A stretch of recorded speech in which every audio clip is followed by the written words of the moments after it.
popietė visiems. Labai malonu matyti, kad tiek daug žmonių susirinkusių šiam seminarui pokalbiui su mum visiems turbūt dabar labai žinomu žmogum iš Amerikos, Ruta Sepetys.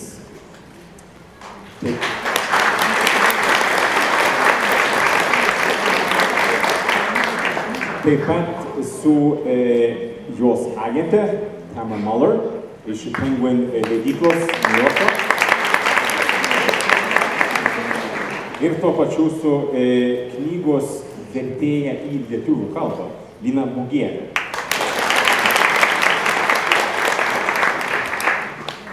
Pats esu Jonas Omanas ir aš būsiu moderatorius šio seminaro.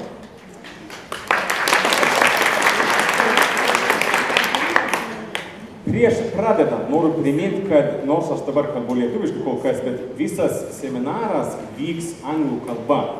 Kad jeigu jūs norit jums su anglų kalba sudėtingiau, tada čia tiesiog yra ausinytės, turėtų būti, kad pasiimtumėte ir užsidėtumėte, kai prasidės pats seminaras. Jeigu labai trumpai apie programą, dabar bus dar vienas pasisakymas, po to pokalbis su mūsų svečiais, o į galą stengsimės padaryti tokį diskusijų valandėlę, kažką 10-15 minučių, kur bus galimybė išduoti klausimus.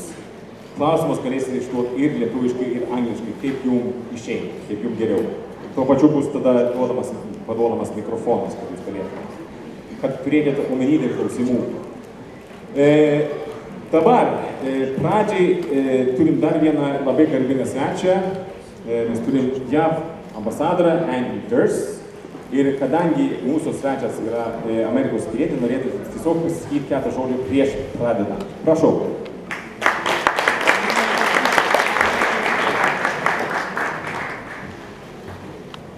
Ačiū labai, Jonai. Aš labai norėčiau galėti kalbėti lietuviškai sklandžiai kaip jūs, tikrai. Brangus draugai, ponios ir ponai, gerbiami svečiai, laba diena. Man labai malonu ir didelė garbė šiandien kartu su jumis lankytis knygų mugėje ir pristatyti jums Amerikos lietuvių rašytoją Ruta Sepetys bei jos debiutinį romaną Tarp pilkų debesų. Šis romanas sulaukė didžiulio pasisekimo Jungtinėse Amerikos valstijose ir netgi pateko į New York Times bestsellerių sąrašą. Analogiškai kitose 29 šalyse, tarp jų ir Lietuvoje, jo populiarumas taip pat sparčiai auga. Kodėl ši knyga tapo tokia populiari pasaulyje? Manau, dėl dviejų priežasčių. Visų pirma, Ruta Sepetys yra išskirtinė nauja rašytoja. Jos sugebėjimas perteikti gilius emocinius išgyvenimus ir lengvas dėmesį prikaustantis stilius turi galią paveikti bet kurios tautybės ar amžiaus skaitytoją. Jos romanas yra išverstas į 26 kalbas, tarp jų ir lietuvių, ir skaitomas visame pasaulyje. Antra, kalbant apie Ameriką, šis romanas supažindino platesnį skaitytojų ratą su tokia vieta ir laiku, kurie lig šiol buvo geriau pažįstami daugiausiai akademiniam ratui. Tai yra su Lietuva sovietinės okupacijos metais. Man manymu, šios knygos išpopuliarėjimas Amerikoje parodo, jog atsirado naujas susidomėjimas ir noras geriau pažinti ir suvokti to laikmečio istoriją šiame pasaulio krašte. Tuo tarpu lietuviams ši knyga atvaizduoja labai realius ir dažnai tragiškus įvykius iš labai skausmingo ir vis dar gyvai menamo Lietuvos istorijos laikotarpio, pasibaigusio vos prieš keletą dešimtmečių. Draugai lietuviai man dažnai sako, kad praėjus 20 metų po nepriklausomybės atgavimo, Lietuva ir jos piliečiai vis dar bando susitaikyti su nacionalinė tragedija ir savo asmeninėmis tragedijomis, kurias patyrė sovietų represijų metu. Lietuviai man taip pat sako, jog jie norėtų, kad pasaulis daugiau žinotų ir suvoktų tragišką Lietuvos praeitį. Rutos knygos pasirodymas šiame praeities analizės ir suvokimo procese yra labai svarbus įvykis. Ja siekiama daugiau nei vien pateikti statistinius duomenis ar išdėstyti politinius argumentus. Ruta pasakoja labai asmenišką ir skaitytojui artimą istoriją apie sielvartą, skausmą ir galiausiai ištvermę. Linos ir šeimos istorija iš tiesų yra skausminga. Tačiau panašus šeimos tragedijos yra gerai žinomos daugeliui lietuvių ir jų šeimoms. Taip pat ir Rutai, jos tėvui ir jų giminė. Galiu įsivaizduoti, kad Rutai buvo tikrai nelengva surinkti reikiamą medžiagą bei parašyti patį romaną. Tačiau esu labai dėkinga, kad ji šią knygą visgi parašė ir padarė šią istoriją prieinamą mums visiems. Romanas Tarp pilkų debesų yra jaudinantis ir neabejotinis indėlis, padėsiantis pasauliui geriau suvokti labai asmeniškame lygmenyje tą skausmingą istorinę atkarpą ir tai, ką Lietuva ir jos žmonės turėjo patirti. Dėkuoju už man suteiktą galimybę šiandien jums pristatyti Ruta Sepetys ir jos pirmąjį ypatingą romaną. Ačiū labai, thank you very much. Thank you.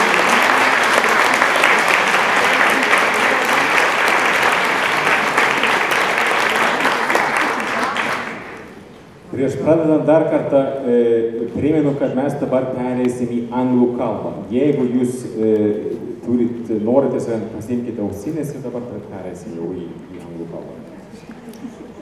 So, Ruta, to begin with myself briefly, I have read this book neither in English nor in Lithuanian. I read this book in Swedish. And that's just another language, another country. So far as I understand, this book has reached 29 countries, if I'm correct, and a few more on the list, I assume. But as with everything, even a success, because this is a success story, even a success starts somewhere. And I would like to ask you, first of all, how did this whole thing begin, this idea to actually write this book? I understand it's related to your personal family story, but I also think there's more to it than that. And the first seed, when was that? How, and how did the whole thing proceed? Thank you, and thank you for having me here today. I'm so excited to be here and to have the opportunity to tell your story. I wrote the book, but it's not my story. The story belongs to you, and I'm so grateful for the opportunity. And how the story came about. I've worked in Hollywood for many years, helping artists tell their story. And one day, they turned the tables on me and asked me, Ruta, what's your story? And I started thinking, what is my story? And the first thing that came to mind was, I'm Lithuanian. But I didn't really know what that even meant, because I have a name, Ruta Sepetys, and I don't speak Lithuanian. So I had a bit of a Lithuanian identity crisis. And I went to Lithuania, and I met with family members. And they were explaining my history to me, And they explained that, you know, my grandfather was an officer in the Lithuanian military, and he left Lithuania in 1940. And when he left, some of our family members had been deported to Siberia. And I never knew that story. And I was shocked. And I thought, why does the world not know what happened in Lithuania? And even more importantly, how courageous and incredible the Lithuanian people are. And so that's when I became inspired to tell this story about Lithuania. And then you started to write. And then this idea of actually making a book. And then you started to offer it to publishers, I guess, and then what? Well, I knew that I had to do a lot of research in order to complete this book, and so I took 2 trips to Lithuania, and a friend of mine, Linas Zabalunas, was my research partner on the book, and he helped me find survivors that I could talk to about this period in history. And I couldn't have written the book without the survivors. They gave me such important information. But once I started talking to the survivors, I became a little bit nervous because they were sharing pieces of them that they had never spoken about for 50 years. And as you can imagine, the pain and the fear was still very raw, and many of them were crying and were very emotional. And at that moment, I wanted to abandon the project, and I didn't want to write the book. But my husband told me, no, now you've started, you have to write this book. So there were many times that, and I was frightened because I didn't know if I could do justice to this very important story.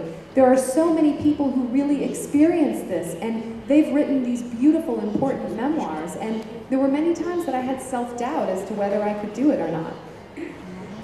You mentioned that it was very hard for many of these survivors to actually talk about it. Was there some moment, something that was, what was the hardest for these people? The sense of humiliation that nobody actually listened, that they had, what was for them, what was the hardest moment? The hardest moment when I was talking to the survivors is when they started talking about being separated from their family members. Women told me that they never saw their husband or children again. And that's so hard. And I'm breaking down. So that was the hardest, I think. Okay.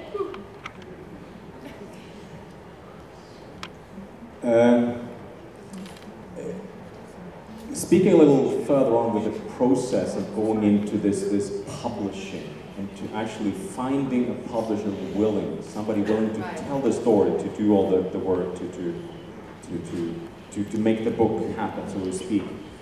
I assume that also included some hardships of another kind, of course, but what about that part? Definitely. So imagine I have this book about a Lithuanian girl starving in Siberia, and I'm trying to sell it to American publishers. And my agent told me, it's going to be difficult. This is a very obscure piece of historical fiction. But I had hope, and I knew that the right publisher would understand the heart and courage of the Lithuanian people and would feel as passionate as I do about sharing it with the world. And 13 publishers passed fairly quickly, and 6 months went by, and no one was interested in the book. And then one day, my agent called and said that Philomel, which is a division of Penguin Young Readers Group, was interested in the book. And that was a very joyous day. So, we can pass on for a moment to Tom right here as a representative of Penguin Books. Why did the publisher decide to go for the book? So the manuscript was first brought to, well, actually, can I stop for a second? I want to say thank you so much for having me here. This is my first time in Lithuania, and I am so grateful to those of you who brought me here and are sitting here and listening to me. It's an amazing experience. It's a beautiful country, and I'm so happy to be here, so thank you. Anyhow, so the manuscript was brought to my boss, Michael Green, who's the president and publisher of Philomel, and as I understand it, within 30 pages of reading it, he knew that this was a book we had to have. And so, you know, the reasons why we found this to be an essential book for us to have are twofold. And first of all, we were captivated by Ruta's writing. She writes a beautiful story that's compelling and powerful. But then the other angle is, you know, Michael passed the manuscript to me and paired me with Ruta without really telling me much about the book at all. He didn't really tell me a word. And I read it, and immediately I began to feel very ashamed of myself. I thought, how ignorant must I be? I've never heard of this part of history before. And why is that? And I thought that maybe I was just a poor history student. Maybe I just had forgotten. Maybe I slept through history class. I don't know.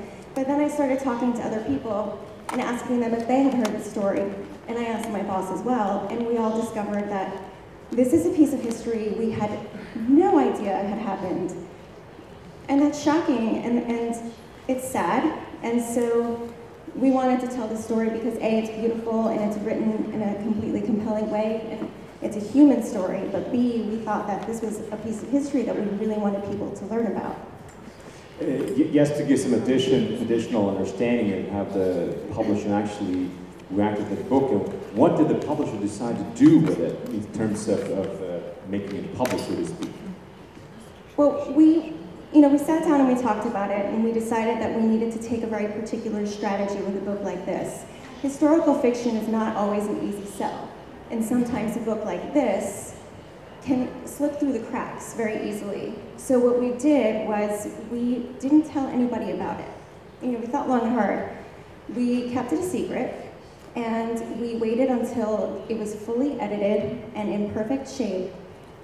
What you should know is usually as soon as we acquire a book, it gets announced in Publishers Weekly and other trade magazines, and it's in the news. We didn't tell those trade magazines. We kept it a secret. We didn't even tell anybody in-house. We didn't tell our marketing department. We didn't tell our sales department. So it was completely secret for probably, what, 2 years? 2 years. Where we were writing, revising and working on it, and we got it into perfect shape. And what we did before we sent out an announcement to the press is we had a lunch in-house with the heads of departments, the head of our marketing department, the head of our sales department, publicity, foreign rights, and we sat them down with the first 30 pages, and we pitched it to them, and we said, we knew that we had to sell it to them, and we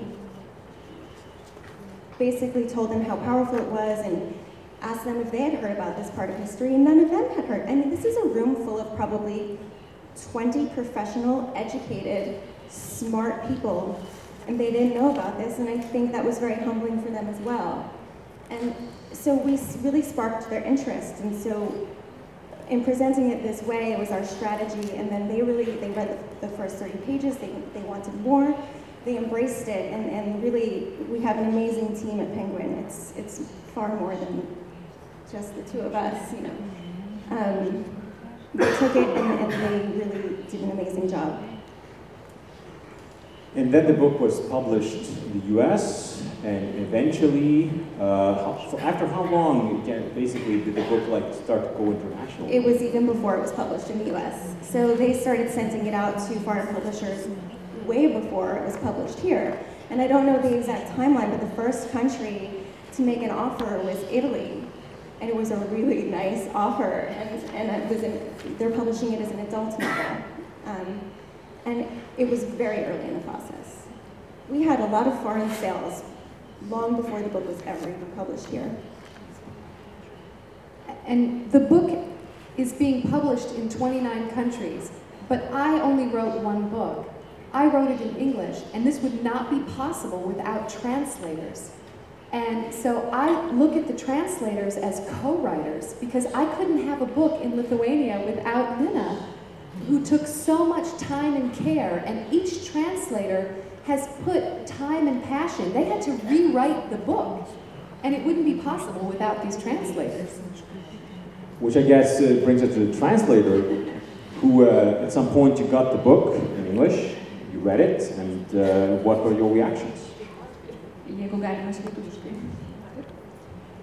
Mano supratimu, geriausias būdas perskaityti knygą iš tikrųjų yra ją išversti. Tai jau tikrai ją perskaitai iki paskutinio kablelio ir žinai, ko tai verta. Bet su šita knyga aš truputį nejaukiai jaučiuosi, kad Rūta mane čia taip gyrė, nes pirmiausia turiu pasakyti, kad knygą aš verčiau iš rankraščio. Jinai dar nebuvo išleista Amerikoje, kai buvo verčiama į lietuvių kalbą ir išleista praktiškai paraleliai su amerikietišku leidimu. Tai gavau tą rankraštį, leidykla Alma Litera pasiūlė, gal norėtum versti. Yra čia tokia knyga, parašė amerikietė apie Sibirą. Mano pirminė reakcija buvo atmetimas didžiulis. Aš tikrai pagalvojau, ko galais, ką amerikietė gimusi Amerikoje gali žinoti apie tokius dalykus. Priedo, kiek supratau, mano amžiaus ir tikrai, tai pirmas dalykas. Kodėl aš taip sureagavau? Dar ir dėl to, kad pati esu tremtinės dukra. Mano mama išvažiavo į Sibirą būdama 3 metukų, tokiu pačiu vagonu, kaip yra aprašomas knygoje. Jos brolis buvo sušaudytas saugumo ir jinai su tėvu ir 2 seserim atsidūrė Sibirė būdama 3, grįžo iš ten būdama jau 12 ir pasakojo man vaikystėje tai, ką jinai patyrė savo vaikystėje gyvendama netoli Baikalo, tose pradiniuose plotuose, kur atsidūrė ir knygos herojė. Ir aš žinojau tai iš pirmų lūpų.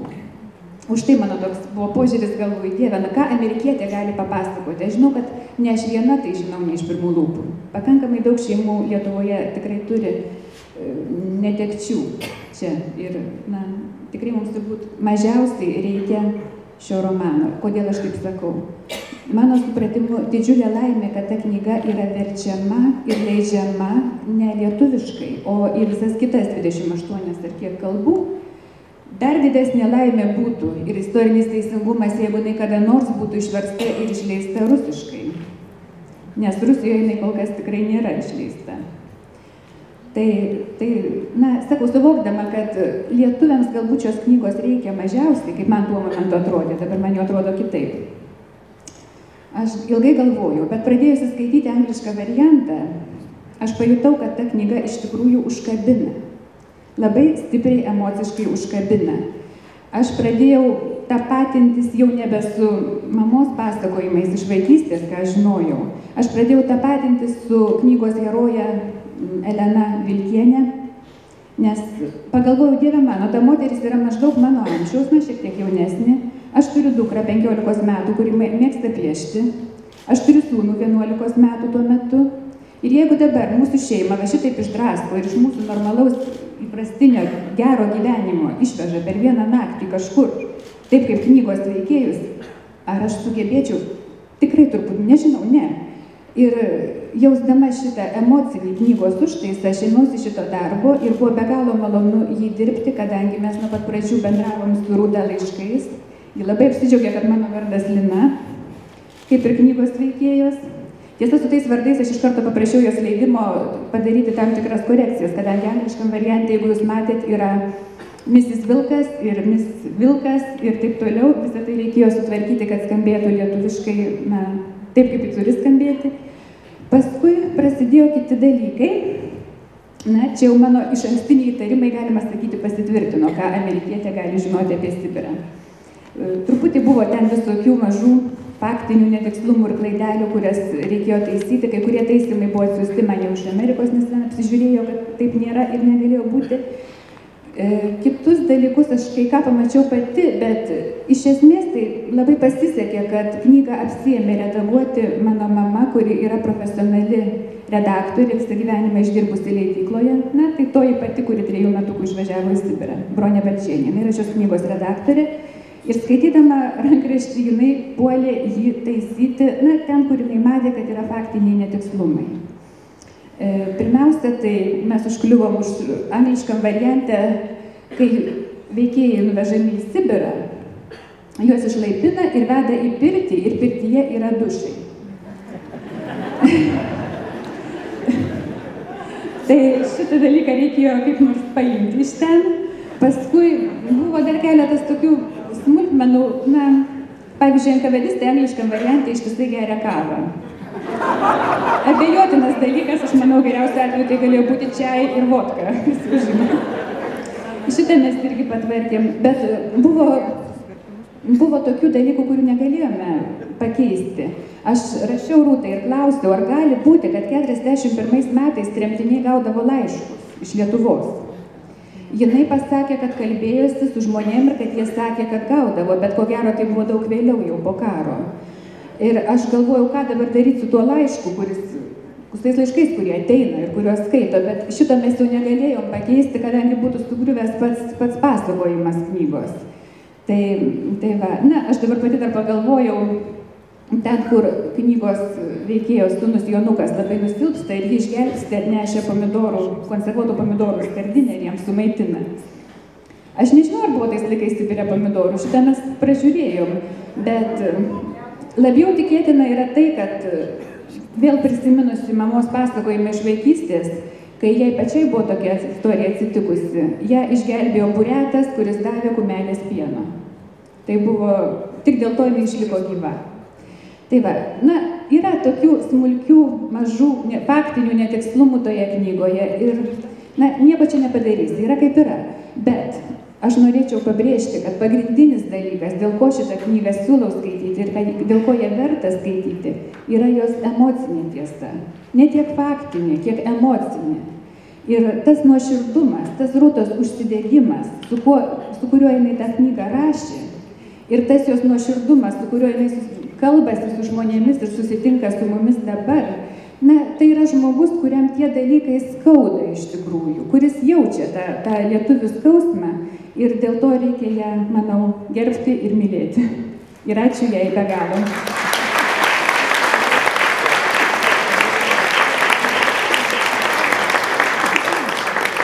So, Ruta, you have created a book, and as any writer knows, when you create a book, the book, in a way, it affects you in many different ways. On a personal level, on a more general level, and of course, your understanding of the world, and of history, of geopolitical moments. So how has this work, this book, how has this changed you and your understanding of things?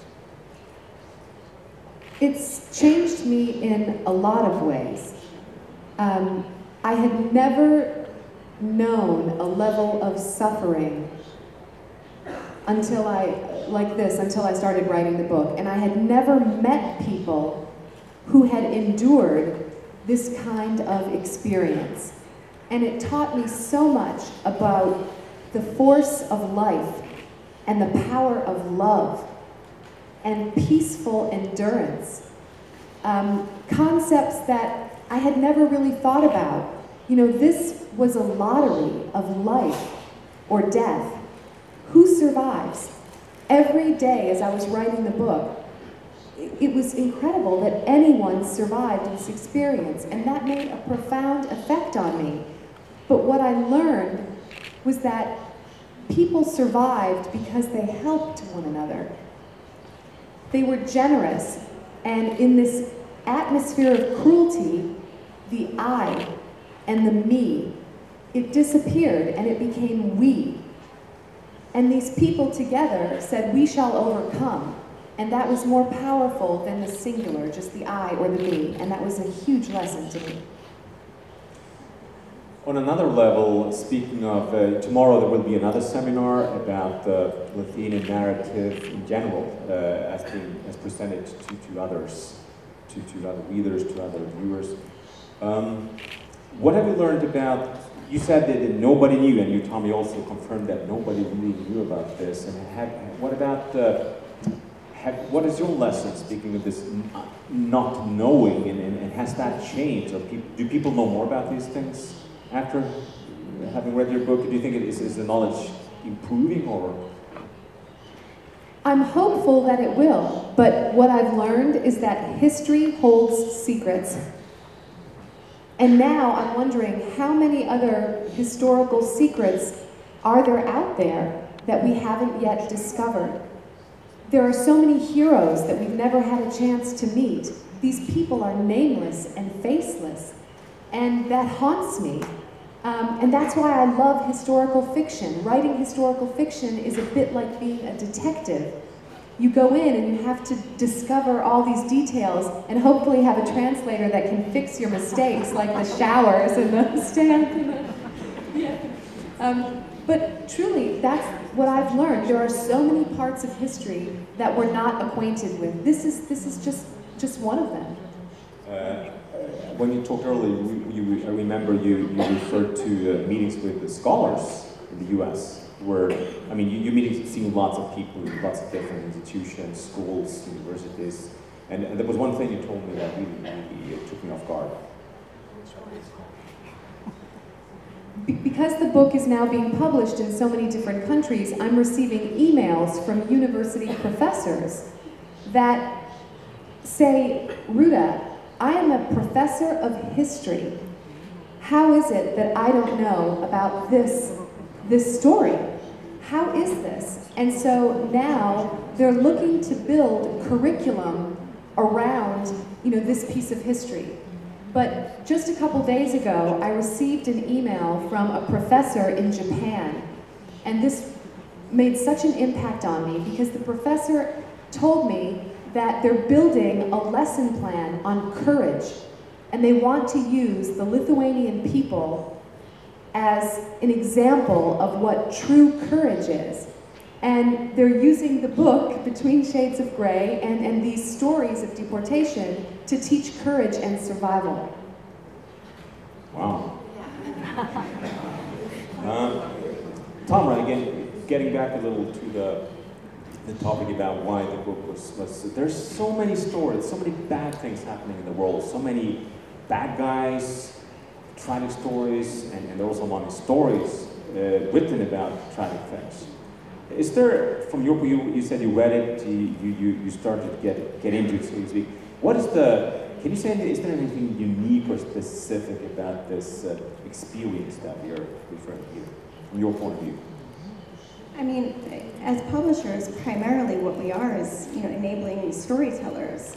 And I think that there's such humanity in this book that it was undeniable as you read it to not just be so engaged in it. It was compelling and engrossing and engaging, and it was one of those things from the first line. They took me in my nightgown, right? It's, that great first line, it just draws the reader in, and so it's not necessarily always about the content, but it's the way the content is portrayed, and it's taking a subject matter that is so heavy, that is so horrifying, and making it accessible to readers of all ages, and making it compelling, and making people not want to put the book down. It's good storytelling.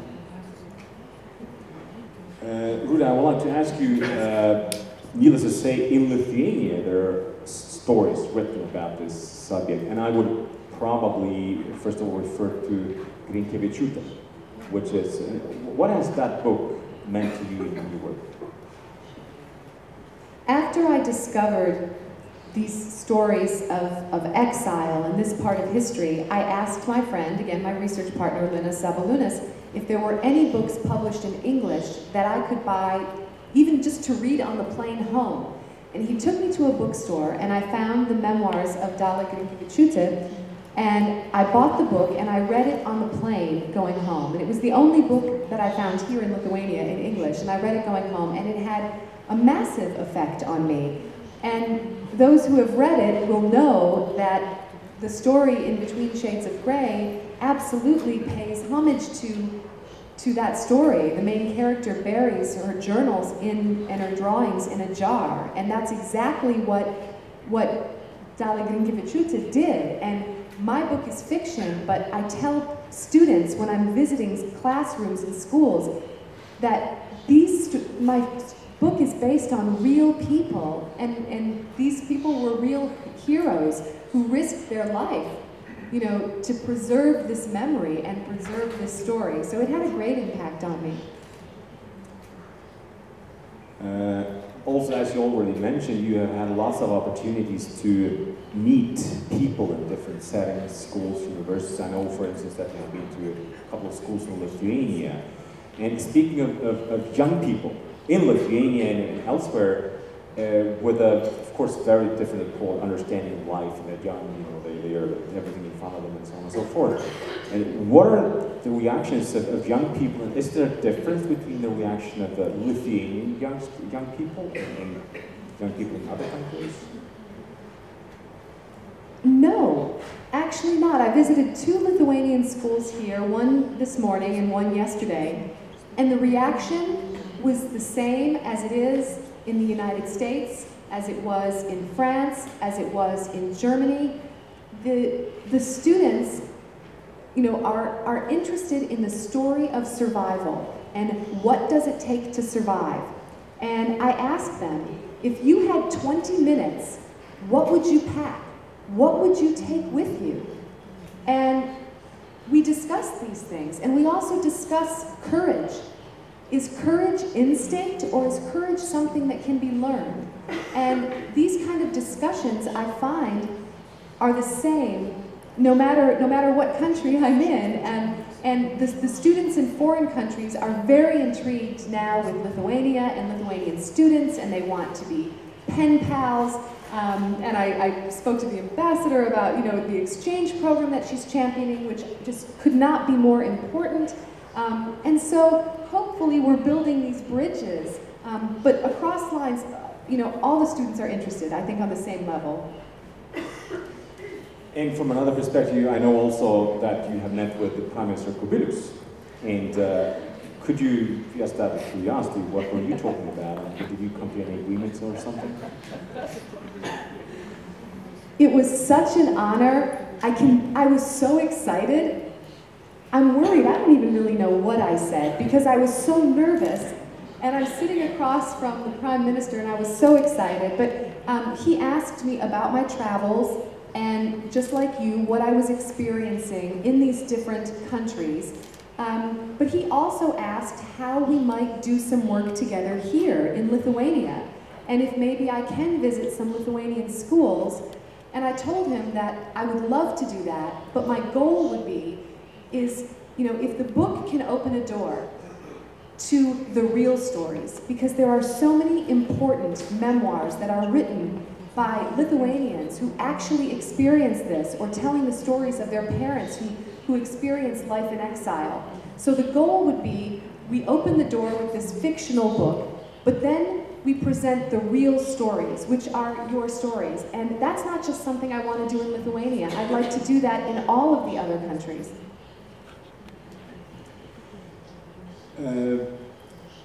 I assume that, or I know rather, that you're into other projects as well. So what are the future plans? What are you up to? And are you planning to write any, or are you writing any new books? And if so, what are they about? I am writing new books, and I'll write books as long as Penguin and Alma Litera will publish them and Luna will translate them, then I'll keep writing books. But my second book, I had to take a break because writing the first book, Between Shades of Grey, it was so emotional for me. So my second book, I took a break and I wrote a book about a New Orleans girl in 1950. So that book will come out soon. And then the third book I'm working on, which I'm curious if any of you in the audience are familiar with this piece of history, surrounds... Should we make a poll? Could you say what is the name and see how many know that? Yes. Oh, yeah. Let's do that. In Lithuanian, say what it is so they understand that. Tas mes apklausėdami padarysim, jinai dabar paminės vieną istorinį įvykį ir tiesiog jūs pakelkite ranką, kas žino, apie ką jinai šneka. Okay, so how many of you are familiar with the story of the Wilhelm Gustloff? 1, 2, 2, 3. Okay.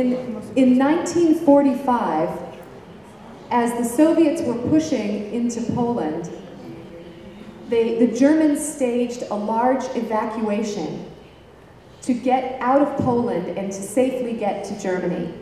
And they commandeered an enormous cruise ship, the Wilhelm Gustloff. And originally, the boat was going to take German soldiers, German officers, and wounded Germans to safety. And then they decided to take refugees from Lithuania, Latvia, and Poland. And my cousin Erica was able to get passage on this ship as a Lithuanian refugee. She had a ticket to be on the Wilhelm Gustloff. And the Gustloff held 1,800 people. And when the refugees heard that the boat was taking people, they pushed toward the port. And to make a long story short, when the boat sailed, the capacity was 1,800, but it had 10,000 people on it. It had 8,000 refugees on it. And it was so heavy that it had to sail in deep waters. And they sailed with all of their lights off in the dark. And again, long story short, a Soviet submarine detected the Gustloff and torpedoed it with 3 torpedoes. And in a matter of 45 minutes, this ship sank. And to give a frame of reference, the Titanic had about, 1,600 people. The Gustloff had 10,000 people. It's the largest maritime disaster in history. And people don't know about it. And the people that died were the refugees. And so Tamara and I, we discussed this story, and we want to tell this story. We want to tell this part of history. So that's the next book that I'm working on. Very much. So we have exactly 15 minutes. And if there's anybody who would like to put a question, you are free to do so. And there's a microphone over there. Please use that one. Hello, my name is Justina, and first of all, I would like to thank you for writing this book, because it was mentioned that our history is usually just now from the historical view for the professionals, and even just in Lithuania. And this book, maybe it's not so, has not all the right facts, but still it opens our history to the whole world. So just thank you, first of all. And secondly, you mentioned one other Lithuanian book, historical book, and maybe you would be interested to invite me about the Forest Brothers, because they also done a lot of work for our resistance. Yes, and first of all, thank you so much for your kind comments. I'm so grateful for the opportunity to write the book.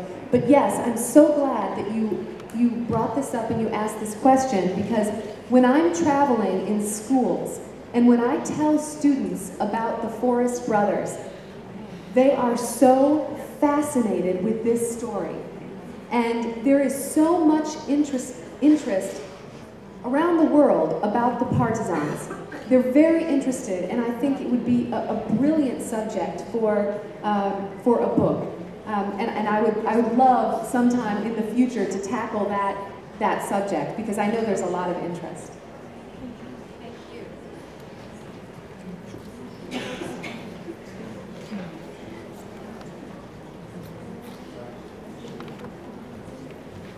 Hello, I would like to say a few words on behalf of the specialists of American literature in Lithuania, and to thank for well-chosen images and symbols, and especially for that link between art and literature, and between the great link between history and literature. To speak about the link, or let's say the relationship between fiction and fact and fiction would be wrong here, because we would somehow concentrate on that emotional side, as you said, of the novel. And in my hands I have the original, of course, to show that it has become a working book for our students in Vytautas Magnus University. And one student actually has been inspired by a book, and she is writing a BA thesis on your novel. So thank you very much.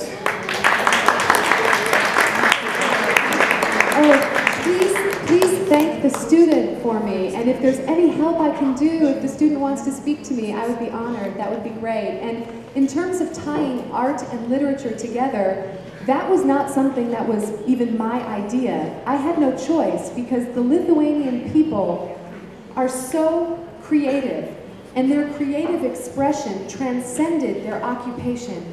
They learned to speak even though their voice had been taken away from them, and they spoke through art and music and dance, even athletics. Lithuanians have found a way to express themselves, and I found that so inspiring, so I had to include that in the book.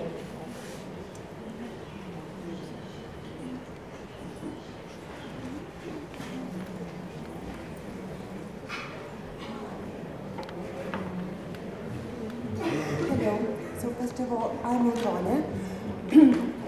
To begin with, I'm also a daughter of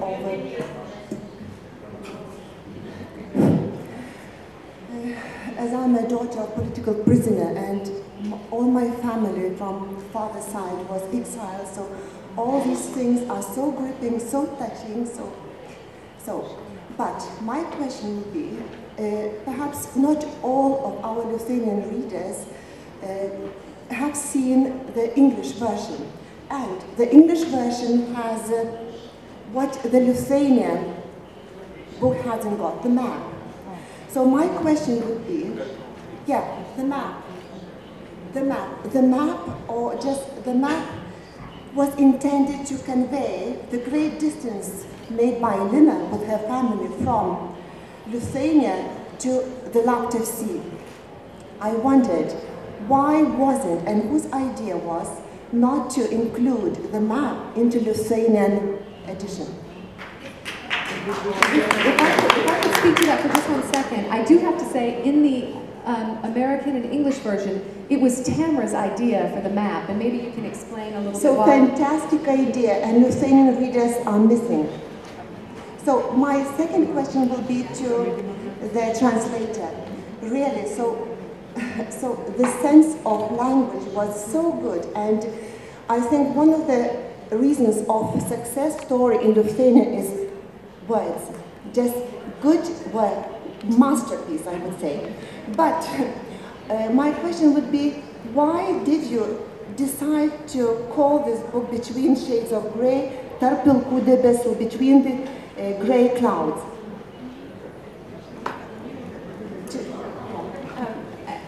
I had the idea for the map because I didn't think that Americans, we have a very poor sense of geography, and I didn't think without visual reference they would really understand how far this journey is if you don't see it.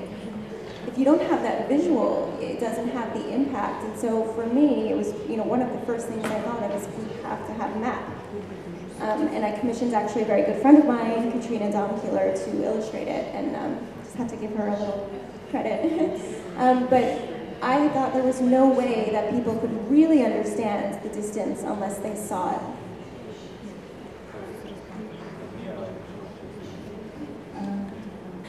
Speak English or Lithuanian? Aš tiesą sakant nežinau, kodėl nėra to žemėlapio. Čia turbūt klausimas būtų ne mano leidyklos atstovams, aš negaliu jį atsakyti. Bet gal jūs žinojote? Ne, nežinojau. Kadangi aš pati verčiau, kaip sakiau, knygą iš rankraščio, kai ji dar nebuvo išleista, aš gal galima būtų tą klausimą perduoti Alma Literos leidyklos? Gerai, žinoma. O dėl pavadinimo aš galiu paaiškinti. Aš labai ilgai sukau galvą, kaip tą pavadinimą išversti. Nes angliškai tarp pilkų šešėlių, lietuviškai niekaip neskamba, tarp pilkumo šešėlių, tarp pilkumo, visaip galvojau. Paskui palikau ir galvoju išversiu knygą ir galbūt tekstas pasakys. Ir tekstas pasakė.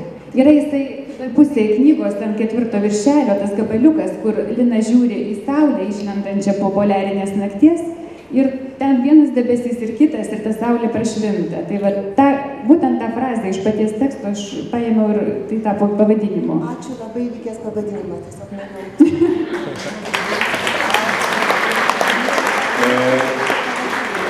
So, time is running out, and I think kad mes... Sorry.